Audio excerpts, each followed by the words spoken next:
Zanzibar द्वीप का भौगोलिक स्थान इसे व्यापार का एक महत्वपूर्ण केंद्र बनाता है। यहाँ सदियों से मसाले और दासों का व्यापार होता आ रहा है। लेकिन क्या आपने कभी सोचा है कि इस व्यापार का क्या प्रभाव पड़ा होगा? पुर्तगाली खोजकर्ताओं ने जांजीबार पर नियंत्रण किया और भारतीय महासागर में अपने व्यापार को मजबूत किया। उन्होंने भारतीय उपमहाद्वीप तक पहुंचने के लिए समुद्री मार्ग खोजा, जिससे व्यापार की दिशा बदल गई।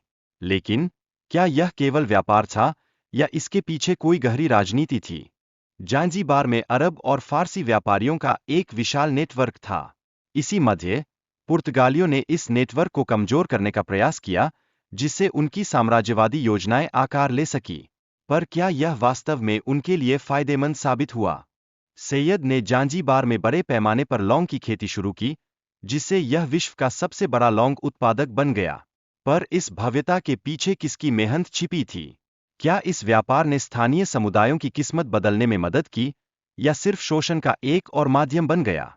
ब्रिटिश साम्राज्य ने जांजीबार में व्यापारिक संबंध स्थापित किए और यहाँ के संसाधनों पर अपनी नजरें गड़ाई। लेकिन क्या उन्हें यह सोचना पड़ा कि उनके इन कदमों से स्थानीय लोगों की जीवनशैली पर क्या असर पड़ेगा? गुलाम व्यापार ने ओमानी साम्राज्य को काफी धन प्रदान किया, लेकिन इसके अत्याचारों ने अंतर्राष्ट्रीय स्तर पर आलोचना को जन्म दिया। क्या इस व्यापार ने केवल धन लाया, या मानवता के प्रति अंधेरे पन्नों को भी लिखने का काम किया? सैयद सईद की मृत्यु के बाद उनके दो बेटों, मजीद और थवानी के बीच तनाव बढ़ा। इस तनाव ने ओमान की सत्ता को बनता दिया, लेकिन क्या इस संघर्ष का कोई अंत था, या यह केवल शुरुआत थी? ब्रिटिशों ने जांजीबार में अपने प्रभाव को बढ़ाने के लिए मजीद को समर्थन दिया। इसके परिणामी प्रयासों ने देख लिया, जब मजीद ने अपने भाई की विद्रोह को दबाने के लिए ब्रिटिशों की सहायता मांगी। इसका क्या मतलब था? क्या यह केवल एक भाई की लड़ाई थी, या कुछ और बड़े बदलाव की शुरुआत? मजीद ने आर्थिक रूप से मजबूत होने के लिए मसाले और गुलामों के व्यापार को बढ़ावा दिया। हालांकि इस व्यापार ने ब्रिटिश सरकार को परेशान किया और उस पर प्रतिबंध लगाने का दबाव डाला। इस दबाव का क्या असर पड़ा होगा, और किसने अपनी प्राथमिकता बदली? ब्रिटेन ने जांजीबार की संप्रभुता को बनाए रखते हुए अपनी विदेश नीति और आंतरिक मामलों पर नियंत्रण रखा। इस स्थिति को देखते हुए क्या उन्हें कभी लगा कि उनकी नीतियों के परिणाम क्या हो सकते हैं?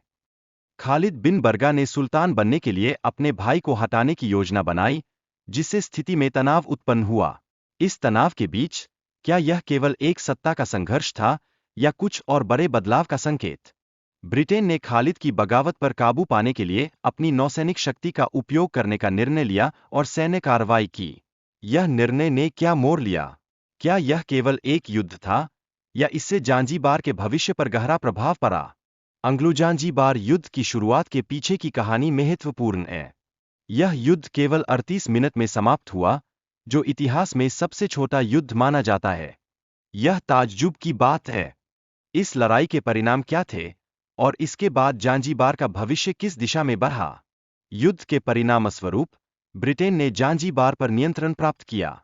इसके साथ ही ब्रिटेन ने पूर्व अफ्रीका में अपनी रणनीति को और सख्त कर दिया।